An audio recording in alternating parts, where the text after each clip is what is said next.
আপনার বাবা মারা গেছে, মারা যাওয়ার পর উনি ওসিয়ত কইরা যায় নাই যে আমি মারা যাইলে আমার ফরজ বিধানগুলো আছে কিছু, এইগুলার কাফারা তোরা দিয়ে দিস, এরকম কিছু বলে যায় নাই। এখন বাবা মারা যাওয়ার পর বাবার টাকা কি আছে, টাকা, এই টাকার সম্পদের 3 ভাগের 1 ভাগ করবেন, করার পর এটার মাধ্যমে ঋণ পরিশোধ করবেন। আর এই কাফারাটাও একটা ঋণ, কাফারাটা কি একটা ঋণ, এগুলো পরিশোধ করবেন। এক, বাবা ওসিয়ত করে যায় নাই আপনারা এটা পূরণ করার জন্য, সেক্ষেত্রে আপনি ওনার পক্ষ থেকে এটা আদায় করা আপনার উপর ওয়াজিব না। আদায় না করলে আপনি গুনাহগার হবেন না, কিন্তু আপনার বাবা, আপনি কি চান যে আমার বাবা ওসিয়ত করে যায় নাই তো কি হইছে, ওনার তো এত উক্ত নামাজ, এই পরিমাণ নামাজ বাকি আছে, আপনি যদি একজন সন্তান হয়ে থাকেন আপনি তো আপনার বাবার জন্য এটা করতে পারেন না যদি ওসিয়ত করে যায় নাই।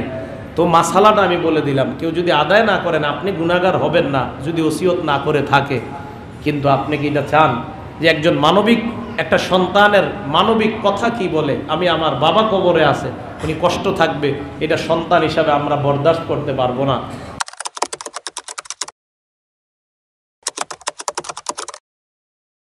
এই জন্য আপনার বাবার নামাজের হিসাবটা করে 6 ওয়াক্ত নামাজের কাফারা আমরা আদায় করে দিব।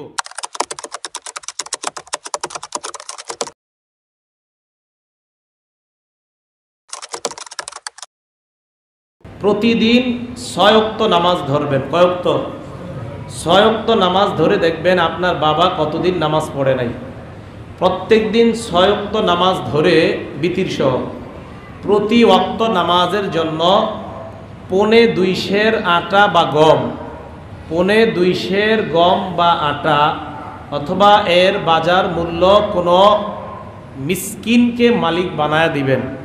প্রতি ওয়াক্তের জন্য 2.25 সের গম বা আটা অথবা এর সমপরিমাণ মূল্য কোনো মিসকিনকে মালিক বানায় দিবেন।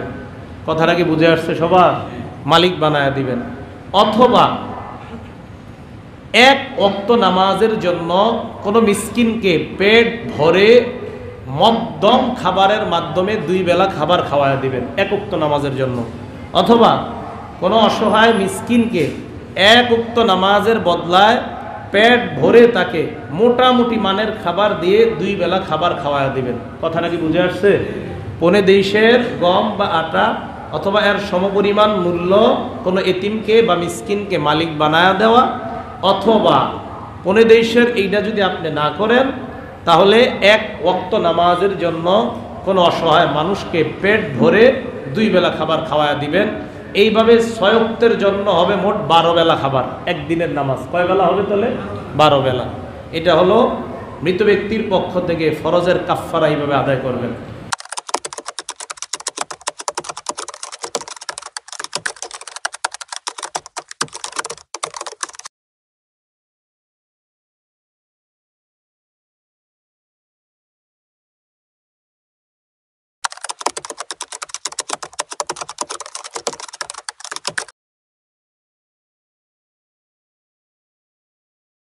নামাজের ফিদিয়ার কথা কোরআনে পাকের কথা উল্লেখ নেই, এমনকি কোন মরফু হাদিসের মধ্যেও আল্লাহ রাসূল সাল্লাল্লাহু আলাইহি ওয়াসাল্লাম নামাজের জন্য ফিদিয়া আদায় করতে বলেছেন এমনটি নেই। তবে নাসাই শরীফের মধ্যে গ্রহণযোগ্য পর্যায়ের সনদের মাধ্যমে বর্ণিত একটি মওকুফ হাদিস, যেটি হযরত ইবনে আব্বাস রাদিয়াল্লাহু তাআলা আনহু থেকে বর্ণিত, সেই বর্ণনার মধ্যে নামাজ এবং রোজা উভয়টির একসাথে উল্লেখপূর্বক সেখানে ফিদিয়া আদায় করার কথা বলা হয়েছে। সেই থেকেই উলামায়ে কেরাম এই নামাজের ফিদিয়ার কথা বলে থাকেন। তাছাড়া যেহেতু রোজা, হজ, যাকাত এগুলো ছুটে গেলে সেগুলোর জন্য ফিদিয়ার ব্যবস্থা রয়েছে। এমনকি রোজা এটিও নিছক মানুষের দৈহিক ইবাদত, যেমনটি নামাজ মানুষের দৈহিক ইবাদত। সেক্ষেত্রে রোজার ফিদিয়া যেহেতু কোরআনে পাকের মধ্যে উল্লেখ রয়েছে, সেই রোজার ফিদিয়ার উপর কিয়াস এবং ইজতিহাদের মাধ্যমেও উলামায়ে আহনাফ, হানাফি ফিকহের ইমামগণ তারা কোরআনের রোজার বিধানের উপর ইজতিহাদের মাধ্যমে নামাজের ক্ষেত্রে ফিদিয়ার কথা বলে থাকেন।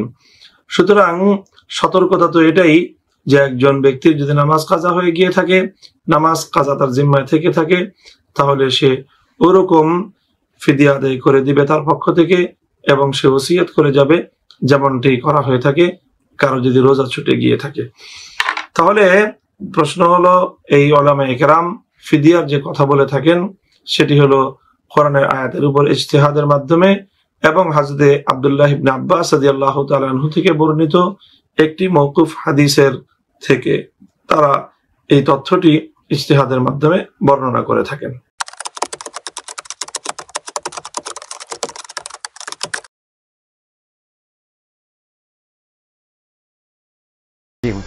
জি, আমাদের সমাজে যেটা আছে, রোজার কাফফারা কোরআন হাদিসে আছে, নামাজের কোনো কাফফারা কোরআন সুন্নাহে কোথাও নেই। কারণ নামাজের কোনো কাফফারা হয় না। নামাজ যতক্ষণ হুঁশ থাকে পড়বে, হুঁশ নেই পড়বে না। আল্লাহ এত সহজ করেছেন। আর রোজাটা অর্থাৎ রোজা 16 আনা, সকাল থেকে সন্ধ্যা পর্যন্ত না খেয়ে থাকতে হবে। যদি না পারো কাফফারা দাও। আর রোজা হলো 16 আনা নয়, তুমি নামাজ পড়ো দাঁড়িয়ে, না হলে বসে, না হলে শুয়ে, অজু করে, না হলে চোখের ইশারায়, অর্থাৎ 16 আনা, 15 আনা, 14 আনা, 1 আনা, আধা পয়সা হলো হাজিরা দাও মাপ। এই জন্য নামাজের কোনো কাফফারা নেই। তবে ফুকাহারা বলেছেন যে যদি কোনো মানুষ আজীবন নামাজ পড়তো, শেষ জীবনে কখনো হুঁশ ছিল কখনো ছিল না, বেখেয়ালে 2-4 রক্ত নামাজ হয়তো কাজা হয়ে গেছে, হুঁশ ছিল না, এই ব্যক্তির কাফফারা দেওয়া যেতে পারে, রোজার উপর কিয়াস করে বলেছেন। আমাদের সমাজে যেটা আছে সেটা হলো নামাজ পড়িনি কাজেই কাফফারা দেন। কাফফারা কত? জীবনে 1000 ওয়াক্ত নামাজ কাজা করেছে, 1 লাখ টাকা কাফফারা হয়েছে, অত দিতে পারবেন, একটা কোরআন দিয়ে দেন। ইসলামের সাথে মশকরা করার এর চেয়ে খারাপ চিত্র আর কিছু হতে পারে না। তাহলে আমরা পয়সা দিয়ে, টাকা দিয়ে 30 টাকা, 50 টাকা, 100 টাকার 1 কপি কোরআন কিনে দিয়ে আজীবনের নামাজ কাজা করে হালাল করে নিলাম। এই যে টাকা দিয়ে দিন কেনা, টাকা দিয়ে জান্নাত কেনার যে প্রবণতা, এটা ভয়ঙ্কর রকমের ইসলামের সাথে উপহাস করা। এটার কোনো সুযোগ তো নেই। এটা একটা ভয়ঙ্কর একটা বাজে কাজ। আশা করি আমরা বুঝবো যে আল্লাহর সাথে বান্দার সম্পর্ক এরকম টাকা দিয়ে কেনা যায় না। আল্লাহ হেফাজত। কোরআন এবং হাদিসে কোথাও সালাতের কাফফারা বলতে কোনো কিছু নাই। আছে রোজার কথা, ফাফিদিয়াতু তুআম মিসকিন। আল্লাহ সুবহানাহু ওয়া তাআলা বলেছেন যে যারা রোজা রাখতে পারবে না শারীরিক অক্ষমতার কারণে, বার্ধক্যজনিত কারণে, তারা পরবর্তীতে ওই কয়দিনের জন্য তিনি রোজা রেখে দিতে পারবেন। এই রোজা রেখে দেওয়া তারা রোজার বিপরীতে ফিদিয়া দিতে পারবেন। ফিদিয়া মানে হলো একজনটা রোজার জন্য একজন মিসকিনকে একটা করে কাফফারা দিয়ে দেওয়া, রমজানের ফিদিয়া দিয়ে দেওয়া, রমজানের যে আমরা ফিতরা দিয়ে থাকি সে ফিতরা দিয়ে দেওয়া, এটাই হলো ফিদিয়া, একদিনের খাবার দিয়ে দেওয়া। এটা রোজার ক্ষেত্রে আসছে। যদি কোনো মানুষ মারা যান, জীবদ্দশায় তিনি রোজা রেখে না যেতে পারেন, অসুস্থ ছিলেন কিন্তু পরবর্তীতে সুস্থ হয়ে রাখবেন, সে সুযোগ পান নাই, তাহলে তার পক্ষ থেকে ফিদিয়া দেওয়া হবে, তার সম্পত্তি থেকে বা ওয়ারিশা দিবেন। কিন্তু সালাতের ক্ষেত্রে সালাত যদি কেউ না পড়ে সালাত মারা যান, তাহলে তাকে ফিদিয়া দেওয়ার কথা কোন হাদিসে বলা হয়নি। যদিও আমাদের উলামায়ে কেরাম বা ফিকহে হানাফি দৃষ্টিকোণ থেকে বলা হয়েছে যে রোজাতে যেরকম ফিদিয়া আছে, রোজার উপরে কিয়াস বা তুলনা করে বলা হয়, একই কারণ যেহেতু আপনার নামাজের মধ্যে আছে, অতএব এখানেও ফিদিয়া রয়েছে। কিন্তু কোরআন হাদিসে কোথাও ফিদিয়া কিভাবে বলা হয়নি সালাতের জন্য। তো যারা নামাজ আদায় না করে মারা গিয়েছে তাদের ব্যাপারে প্রথমত এক শ্রেণীর স্কলাররা বলছেন যে নামাজের আসলে কোনো কাফফারা হয় না। নামাজের কাফফারা নামাজ। রোজার কাফফারা সরাসরি আল্লাহ সুবহানাহু ওয়া তাআলা পবিত্র কুরআনুল কারীমে বলে দিয়েছেন। তারপরে কসমের কাফফারা আল্লাহ সুবহানাহু ওয়া তাআলা কুরআনুল কারীমে বলেছেন। নামাজের কাফফারার কথা আল্লাহ সুবহানাহু ওয়া তাআলা পবিত্র কুরআনুল কারীমে ডিরেক্টভাবে বলেন নাই। তবে ফতোয়ায়ে শামির মধ্যে একটি কথা লেখা হয়েছে যে কোনো ব্যক্তির জীবদ্দশায় নামাজ ছুটে গিয়ে থাকলে যদি মৃত ব্যক্তি তার সম্পদ থেকে তার নামাজের কাফফারা আদায়ের জন্য ওসিয়ত করে যায় আর তার নিজের মালও থাকে, তাহলে তার 1/3 সম্পদ থেকে কাফফারা আদায় করতে হবে। আর যদি তার কোনো সম্পদ না থাকে বা সে মাল রেখে গেছে কিন্তু কোনো কাফফারা আদায়ের ওসিয়ত করে যায়নি, তাহলে মৃত ব্যক্তির পক্ষ থেকে কাফফারা আদায় করা আত্মীয়দের ওপরে জরুরি নয়। তবে স্বজনদের কাফফারা আদায় করে দেওয়াটাই উত্তম, এর দ্বারা মৃত ব্যক্তি শান্তি পায়। আল্লাহ রাসূল সাল্লাল্লাহু আলাইহি ওয়াসাল্লাম এই ধরনের আমল করেছেন, সরাসরি এমনটি পাওয়া দুষ্কর বিশুদ্ধ হাদিসের মাধ্যমে। তবে ইসলামিক স্কলাররা গবেষণা করে বিভিন্ন হাদিস ঘাটাঘাটি করে তারা এই ধরনের একটি ফতোয়া ব্যক্ত করেছেন, সিদ্ধান্ত দিয়েছেন। আর কাফফারার পরিমাণ তারা লিখেছেন প্রতিদিন বিতর সহ 6 ওয়াক্ত নামাজ হিসেব করে প্রত্যেক ওয়াক্তের জন্য 2 সের গম বা আটা অথবা এর বাজার মূল্য গরিব মিসকিনকে মালিক বানিয়ে দিতে হবে, অথবা প্রতি ওয়াক্তের বদলে একজন গরিবকে 2 বেলা তৃপ্তি সহকারে খানা খাওয়াতে হবে। দেখেন, ফতোয়া স্বামীর এই ফতোয়াটা যদিও ইসলামিক স্কলাররা দিয়েছেন, তবে অনেক স্কলার এক্ষেত্রে দ্বিমত পোষণ করেছেন। তো আমরা এক্ষেত্রে যদি কাফফারাটা দিই, বাবা মার পক্ষ থেকে সাদাকা হিসেবে, কাফফারা হিসেবে যাই বলি না কেন, আল্লাহর কাছে ক্ষমা প্রার্থনা করবো, আল্লাহ আপনি মাফ করে দেন। আল্লাহ চাইলেই মাফ করে দিতে পারেন, কিন্তু আল্লাহ সুবহানাহু ওয়া তাআলা যদি মাফ না করেন তাহলে সেক্ষেত্রে কিন্তু আপনার আমার কিচ্ছু করার থাকবে না। এই দুনিয়ার বুকে অসংখ্য মানুষ রয়েছে যাদেরকে আল্লাহ সুবহানাহু ওয়া তাআলা কোটি কোটি বিলিয়ন ট্রিলিয়ন টাকার মালিক বানিয়েছেন। এখন এমন কোনো মুসলমান যদি চিন্তা করে আমার তো টাকা আছে, আমি মারা যাব একদিন, আমার সন্তান আমার এই টাকা এই পয়সা দিয়ে কাফফারা আদায় করে দেবে, আর আমি দুনিয়া থেকে যদিও বিনাবাজি হয়ে চলে যায়, আল্লাহ তাআলা আমাকে মাফ করে দেবেন, সম্পূর্ণরূপে ভ্রান্ত একটি বিষয়। সুতরাং আপনি নামাজ যদি সুস্থ অবস্থায় থাকেন এবং পাগল যদি না হয়ে যান, আপনাকে নামাজ থেকে অব্যাহতি দেওয়া হয়নি, বরং আপনাকে নামাজ আদায় করতেই হবে। এমনকি যদি আপনি মুমূর্ষু হন, আপনার যদি জ্ঞান থাকে, ভালো মন্দ তারতম্য করার সক্ষমতা যদি আপনার থাকে, আপনি যদি পাগল না হন, আপনাকে ইশারাতে হলেও নামাজ আদায় করতে হবে। এখন আপনি বলবেন যে মোহতারাম, এরকম একটা সংকটাপূর্ণ মুহূর্তে একজন মানুষ কীভাবে নামাজ আদায় করবে? অনেক সময় দেখা যায় আগুনে পুড়ে গেছে মানুষ, পা ভেঙে গেছে, অথবা রোড অ্যাক্সিডেন্টে পড়ে আছে। যদি তার জ্ঞান থাকে, যে অবস্থায় সে আছে, যেমন ধরে নেন হসপিটালের বেডে সে শুয়ে আছে কিন্তু জ্ঞান আছে, সে নড়াচড়া করতে পারছে না, হাত নাড়াতে পারছে না, পা নাড়াতে পারছে না, যে অবস্থায় শুয়ে আছে সে অবস্থায় সে তায়াম্মুম করে ফেলবে। যদি সেটা সে না পারে তাহলে অন্য মানুষ তাকে তায়াম্মুম করায় দেবে, এবং সে ইশারাতে যে অবস্থায় আছে সে অবস্থাতেই তাকে নামাজ আদায় করতে হবে। এটাও কিন্তু ছাড় দেওয়া হয় নাই। তাহলে একজন মুমূর্ষু অথবা হসপিটালের বেডে যে শুয়ে আছে, পাগল যে হয়ে যায় না, মস্তিষ্ক যার সুস্থ আছে, ইশারাতে হলেও তাকে নামাজ আদায় করতে হবে, চেয়ারে বসে হলেও নামাজ আদায় করতে হবে, বসে বসে হলেও নামাজ আদায় করতে হবে। নামাজ থেকে কিন্তু ছাড় দেওয়া হয়নি এবং হবেও না কখনো। প্রত্যেক মুসলমানের উচিত জীবনে যতদিন জীবিত থাকবে, তার হায়াতে যতদিন সে বেঁচে থাকবে, 5 ওয়াক্ত নামাজ জামাতের সহিত আদায় করা। অনেক মানুষ আছে, দেখা যাচ্ছে যে আপনার সারা জীবন নামাজ আদায় করে নাই, মসজিদে আসে নাই, মসজিদের বারান্দাতেও আসে নাই, জুমার নামাজে কখনো কখনো এসেছে আর আসে নাই। দেখেন, আল্লাহ রাসূল সাল্লাল্লাহু আলাইহি ওয়াসাল্লাম বলছেন যে একজন মুসলমান আর কাফেরের মধ্যে পার্থক্য হচ্ছে নামাজ বর্জন করা। মুসলমান নামাজ পড়বে, কাফের নামাজ পড়বে না। তার মানে যে নামাজ পড়ে না সে যেন কাফিরের মতো। নাউযুবিল্লাহি মিন যালিক। এত বড় ভয়ঙ্কর কথা আল্লাহ রাসূল সাল্লাল্লাহু আলাইহি ওয়াসাল্লাম যেখানে বলেছেন, ইসলামের ভিত্তি 5টি স্তম্ভের ওপরে আল্লাহ সুবহানাহু ওয়া তাআলা রেখেছেন। এর মধ্যে গুরুত্বপূর্ণ একটি ভিত্তি হচ্ছে নামাজ বা সলাত। আসুন আমরা 5 ওয়াক্ত সলাত ঠিক মতো আদায় করি। আল্লাহ তাআলা আমাদের সবাইকে তৌফিক দান করুন, আমিন। কাজা সলাতের কোনো কাজা মানে কি? কাজা মানে পুরা করা। যেই নামাজকে আমি পড়তে পারি নাই, এটারে করে আসলাতুল ফায়েতা, ছুটে গেছে, ফত হওয়ার নামাজের কাফারা জিজ্ঞেস করছেন, কিন্তু নাম আমাদের সেটাকে কাজা বলে, এটা কালচার হয়ে গেছে কাজা সলাত না। কাজা মানে পুরা করা।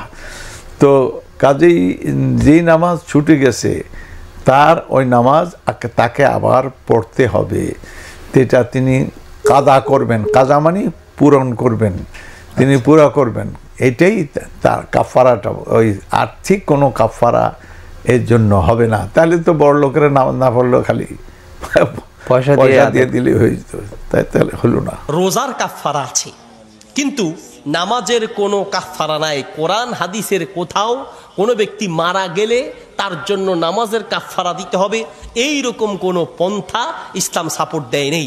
যদি কেউ ইচ্ছাকৃত নামাজ ছেড়ে দেয় তাহলে সে শাস্তি পাবে, আর যদি অসুস্থ বা রোগের কারণে তার নামাজ বাদ পড়ে যায় তাহলে এটার জন্য আল্লাহ এমনিতেই মাফ করে দিবে। কিন্তু মারা যাওয়ার পরে তার নামাজের কাফারা আছে বলে সমাজে যেটা প্রচলন আছে, এটার পক্ষে কোরআন সুন্নাহর বা কোরআন হাদিসের কোনো দলিল নেই। যখন কোনো সালাত আমাদের কাছ থেকে ছুটে যাবে তথা সঠিক সময়, কারণ আল্লাহ সুবহানাহু ওয়া তাআলা বলছেন ইন্না সালাতা কানাত আলাল মুমিনিনা কিতাবাম মাওকুতা, নিঃসন্দেহে সালাতকে মুমিনদের জন্য সুনির্ধারিত সময়ে অপরিহার্য করে দেওয়া হয়েছে, ফরজ করে দেওয়া হয়েছে। জি আচ্ছা, মুসলিম শরীফে এসেছে রাসূলুল্লাহ সাল্লাল্লাহু আলাইহি ওয়াসাল্লাম তিনি বলছেন যে মান নামা আন সালাতিন আও নাসিয়াহা ফালিউসাল্লিহা ইযা যাকারাহা লা কাফারাতা লাহা ইল্লা বিযালিক ফাইন্নাহু ওয়াক্তুহা। রাসূলুল্লাহ সাল্লাল্লাহু আলাইহি ওয়াসাল্লাম তিনি বলছেন যে মান্নামা আন সলাতিন, যে ব্যক্তি সলাত থেকে ঘুমিয়ে গেল, জি, আও নাসিয়াহা অথবা ভুলে গেল, ফালিউসাল্লিহা সে যেন সলাতটি আদায় করে নেয় ইদা যাকারাহা যখনই স্মরণ হবে। তাহলে যদি সঠিক সময়ে যথোপযুক্ত সময়ে কেউ সলাত আদায় করতে না পারেন, যখনই তার স্মরণ হবে অথবা যখনই ঘুম থেকে জেগে যাবে তখনই যেন সে সলাতটি আদায় করে। লা কাফারাতা লাহা ইল্লা বিদালিক, এইটা ছাড়া সলাতের আর কোনো কাফারা নেই। খেয়াল করুন তাহলে অর্থের দ্বারা যারা সলাতের কাফারা প্রদান করছেন সম্পূর্ণ ভুল। সিয়ামের কাফারার সাথে সলাতের কাফারা কখনো যাবে না, ওইটা একটা ভিন্ন বিষয় ফিদিয়া, কিন্তু সলাতের কোনো কাফারা নেই। লা কাফারাতা লাহা ইল্লা দালিক, সলাতটাকে স্মরণ হবা মাত্রই আদায় করা অথবা ঘুমিয়ে থাকা সময়টার সলাতটা জেগে ওঠার পর তৎক্ষণাৎ আদায় করা, এটি হলো তার কাফারা। আদায় করেনি, আচ্ছা এইটা আমি বললাম। দ্বিতীয়ত, যদি কোনো একজন মানুষ তিনি বিরামহীন সলাত আদায় না করেন, আসলে তিনি মমিন থাকবেন কিনা এটা হলো বড় একটা প্রশ্ন। জি, সলাত কে আদায় করবে, এটা মমিনের একটা বিষয়। আল্লাহ তো বলছেন আলাল মুমিনিনা কিতাবাম মাওকুতা, কেননা রাসূলুল্লাহ সাল্লাল্লাহু আলাইহি ওয়াসাল্লাম পরিষ্কার বলেছেন যে মান তারাকা সলাতা মুতাআম্মিদান ফাকাদ কাফার, সেই ব্যক্তি কুফরি করলো। আল ফারকু বাইনানা ওয়া বাইনাল কুফরি তারকুস সালাহ, আরেক হাদিস আছে বাইনাল কুফরি ওয়া শিরকি তারকুস সালাহ, মুশরিক আর মুমিন, কাফের আর মুসলিম, তার মাঝে তফাতই হচ্ছে সালাত ত্যাগ করা। অতএব শাইখুল ইসলাম ইবনে তাইমিয়া অনেকের মধ্য থেকে তিনি অত্যন্ত চমৎকার করে যেটা বলেছেন যে আসলেই সলাত আদায় করবে না বিরামহীন, এই অবস্থাতে তার মুসলিম থাকার কোনো সুযোগ নেই। জি, অতএব প্রথমত তাকে যেটা করতে হবে তওবা করতে হবে, তার আগে তাকে গোসল করতে হবে, তারপর তাকে কালিমা এনে আবার একজন মুসলিম হিসাবে নিজকে আগে দাঁড় করাতে হবে। কালিমা এবং তওবা, গোসল, এই প্রক্রিয়া ছাড়া সে তো মুমিন অবস্থায় নিজের নামই লেখাতে পারবে না। আচ্ছা, এখন এই যে দীর্ঘ সময়ের জন্য যে সলাত আদায় করা, এই 30 বছরের দীর্ঘ সময়টা আদায় করতে গেলে এইটার প্রক্রিয়া নিয়ে ফোকাহাদের মাঝে দুটো দল রয়েছে। অধিকাংশের বক্তব্য হলো সে তার সামর্থ্য অনুযায়ী অনতিবিলম্বে তার কাদা ফাইতা, এই হারিয়ে যাওয়া, এই পাশ কাটিয়ে যাওয়া, ফেলে যাওয়া সলাৎগুলো আদায় করতে থাকবে বিরামহীনভাবে, যেগুলো সে বাদ দিয়েছে। এখন ধরুন প্রতিদিন 5 ওয়াক্ত সলাৎ, এভাবে এক সপ্তাহে কত ওয়াক্ত সলাৎ হয়, মাসে কত হয়, সে 12 মাস, এবং সেখানে 30 মাস, 30টি বছরের কতগুলো মাস রয়েছে। তো দীর্ঘ সময়ের এই সলাৎগুলো যদি ইনি আদায় করতে যান, তাহলে চলমান সলাৎ আদায় করা সেই ব্যক্তির জন্য অত্যন্ত কঠিন হয়ে যাবে। সেই জন্য শাইখুল ইসলাম ইবনে তাইমিয়া তিনি বলছেন যে এইরকমভাবে একজন ব্যক্তির, বিরামহীন সলাৎ ত্যাগকারী একজন ব্যক্তির উচিত হলো আল্লাহ সুবহানাহু ওয়া তাআলার কাছে ঈমান আনা, তওবা করে তাকে খাঁটিভাবে এইরকম একটি কমিটমেন্ট আল্লাহ সুবহানাহু ওয়া তাআলার সাথে করা যে সে কখনো এর অন্যায়টি করবে না।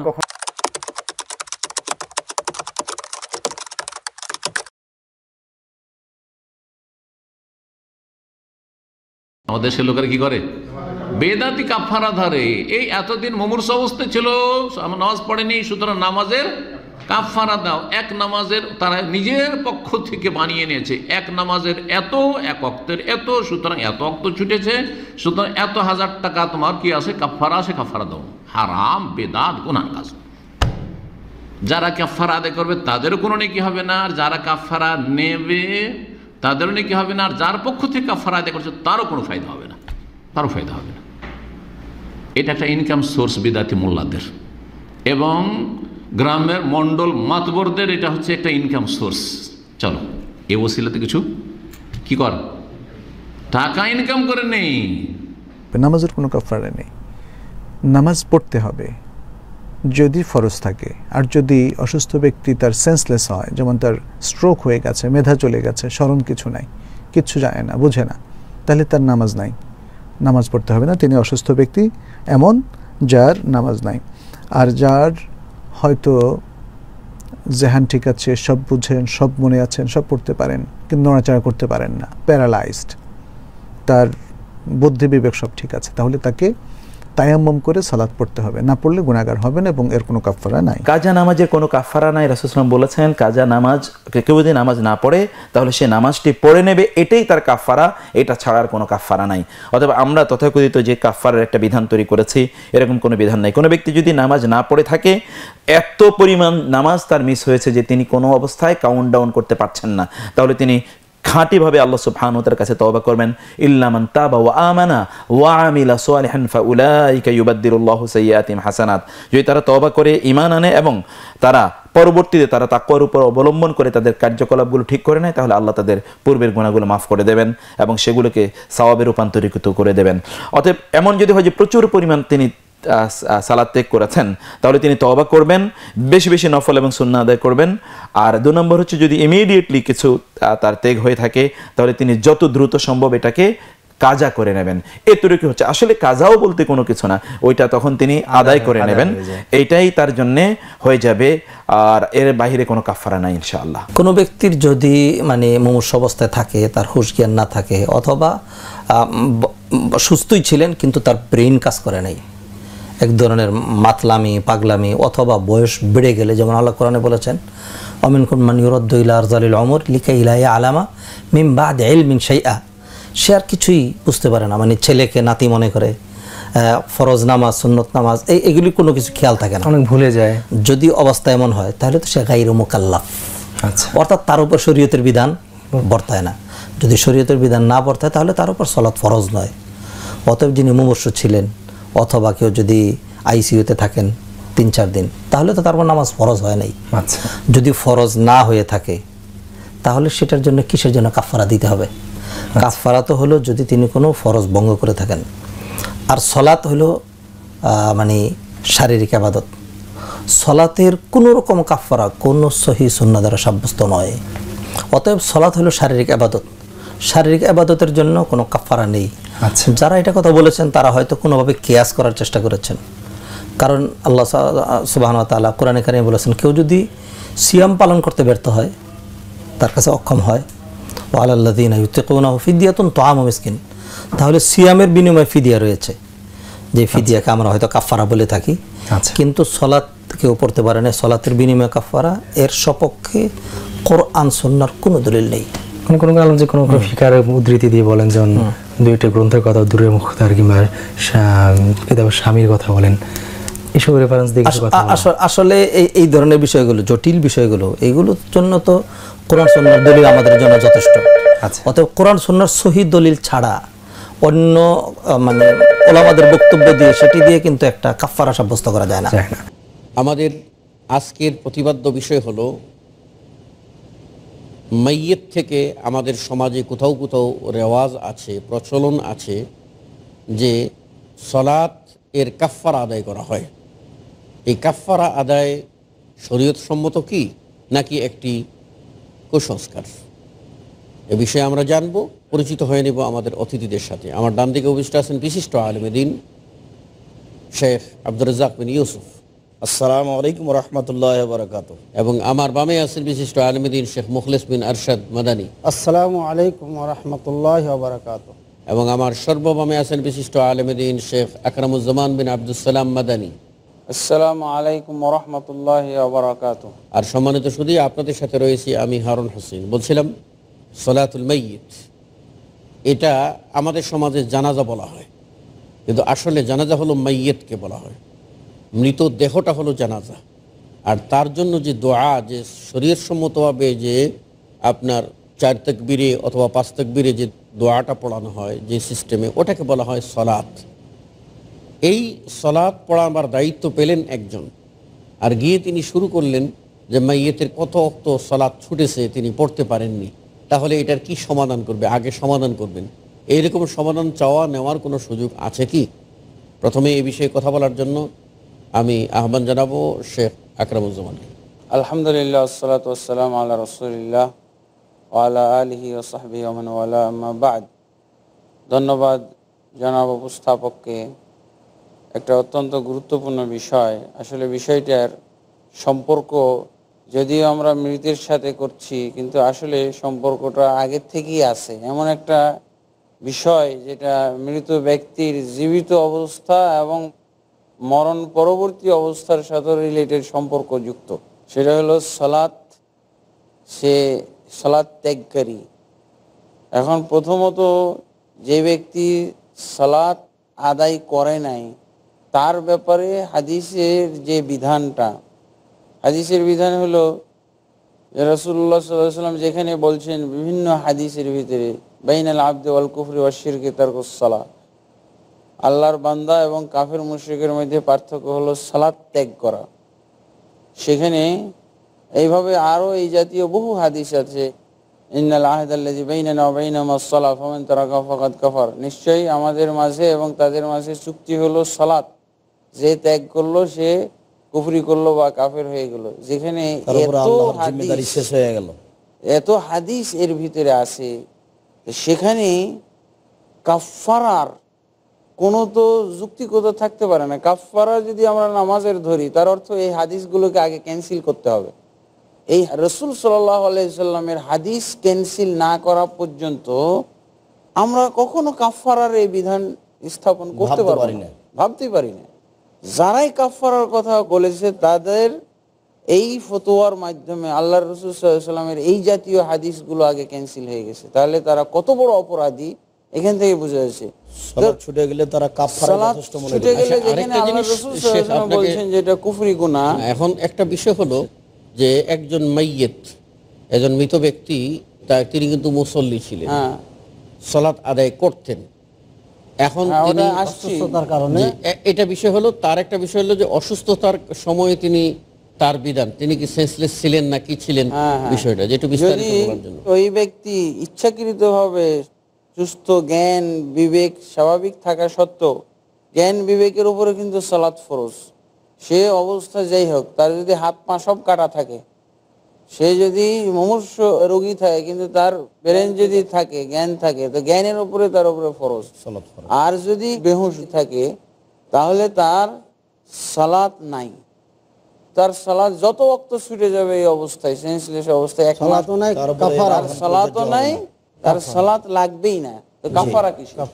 যেখানে আল্লাহ তার উপর থেকে সেন্সলেস হওয়ার কারণে, বেহুশ থাকার কারণে, তার আকল লোপ হয়ে যাওয়ার কারণে আল্লাহ রাব্বুল আলামিন তার উপর থেকে সালাতের হুকুমটাই রহিত করে দিয়েছেন। আর সেখানে আমরা নিজেরা ওই ব্যক্তিকে ছাড় দিচ্ছি না, আল্লাহ যেখানে ছাড় দিয়েছে, রাসূল ছাড় দিয়েছে। রাসূল সাল্লাল্লাহু আলাইহি ওয়াসাল্লাম বলছেন রুফি আল কালাম আন সালাস, 3 ব্যক্তি থেকে কলমই উঠিয়ে নেওয়া হয়েছে। তার ভিতরে একজন হলো যে সেন্সলেস, যার সেন্স নাই, পাগল, পাগলের সাথেই তো সাদৃশ্যতা হবে। তার ভিতরে মাজনুন, অর্থাৎ এরই সাথে মিলানো হবে সেন্সলেস যত অবস্থা আছে। যতক্ষণ পর্যন্ত সে হুঁশ ফিরে না আসবে, স্বাভাবিক জ্ঞান না আসবে, ততক্ষণ পর্যন্ত ওর কলমই উঠে না, ওর গুনাই লেখা হবে না। সালাত ত্যাগ করুন, সে অন্য নিজেই গেলেন না সালাতে, শরীয়তের কোনো হুকুম করার পরে যখন তার উপরে বেহুশি ছেয়ে গেল, তখন তিনি তো পড়ে গেলেন, থাকে গেলেন, তারপরে বললেন যে এখন কি সালাত চলছে, এখনো শেষ হয়নি? তখন আয়েশা রাদিয়াল্লাহু আনহা বলছে হ্যাঁ। তারপর তিনি আবার ওযু করে প্রস্তুতি নিলেন। মানে যখন মানুষের জ্ঞান থাকবে না, তখন তার উপরে কোনো প্রকার শরীয়ত প্রযোজ্য হবে। এই জন্য তো ইবাদত ফরজ হওয়ার একটা শর্ত হলো জ্ঞান সম্পন্ন হইতে হবে, ইসলাম হইতে হবে, মুসলিম হইতে হবে, বালেগ হইতে হবে, জ্ঞান সম্পন্ন হইতে হবে। যার জ্ঞানই নাই তার উপরে সালাত, তাহলে কাফারা ধরাটা তো জুলুম, জালেমেরা। এক কথায় এক অবস্থা হলো রাসূলের হাদিস অমান্যকারী, ক্যান্সেলকারী, আর আরেক অবস্থায় তারা হলো জালেম, যেখানে তার কাফারাই নাই সেখানে কাফারা চালু করে দিয়েছে। জি, এটা বড় কথা, এটা হলো সবচেয়ে বড় কথা। কাফারা নাই, কাফারা চালু করছে। হ্যাঁ, সালাতের কোনো কাফারা নেই। জি জি, তাহলে বিষয়টা। তারপরও এমন যে ব্যক্তি সালাত ত্যাগকারী, সে ব্যক্তির জন্য উমরি কাজাও নাই। সে যদি মৃত্যুর আগে যদি তওবা করে সুস্থ অবস্থায়, তারপরে অসুস্থ হয়, তাহলে তার অতীতের যদি 100 বছরেরও যদি তার সালাত বাকি থাকে, এক ওয়াক্ত সালাত লাগবে না, তওবাই তার জন্য যথেষ্ট, ইস্তেগফারই তার জন্য যথেষ্ট। কাজেই কোন দিক থেকেই কাফারার বিধানের বিধান নাই। ধন্যবাদ আপনাকে। আমাদের হাতে সময় কম, কিন্তু একটা জিনিস আছে, অনেকেই এরকম বলছে কাফারা আদায় করছেন, আবার কেউ বলছেন কাফারা না দিতে পারলে আপনারা এত ওয়াক্তের সালাত আদায় করে দেবেন ওয়ারিসরা। এটার কতটুকু বিধান আছে? জি, ওটাই আমরা এক পর্যায়ে বললাম, আবারও বলছি, তারপর আমরা সালাতের বাস্তবতায় চলে যাই।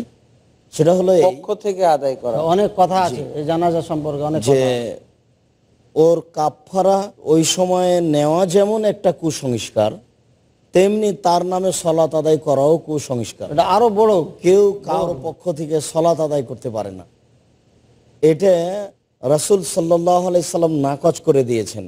আর অসুস্থ অবস্থায়, তার অজ্ঞান অবস্থায় যেটা তার উপরে ছিল, সেটা তো আল্লাহ তার উপর থেকে নামিয়ে এমনি রহিত করে দিয়েছেন। জি জি। আল্লাহ তাআলা বলছেন লা ইউকাল্লিফুল্লাহু নাফসান ইল্লা উসআহা। আল্লাহ তাআলা মানুষের উপর ওই বিধান চাপান না যে বিধান মানুষ বহন করতে পারবে না। তার জ্ঞান নাই তো তার আবার কাফফারাই হতে পারে কি করে, আর তার সালাত আবার আরেকজন আদায় করবে এটাই হতে পারে কি করে?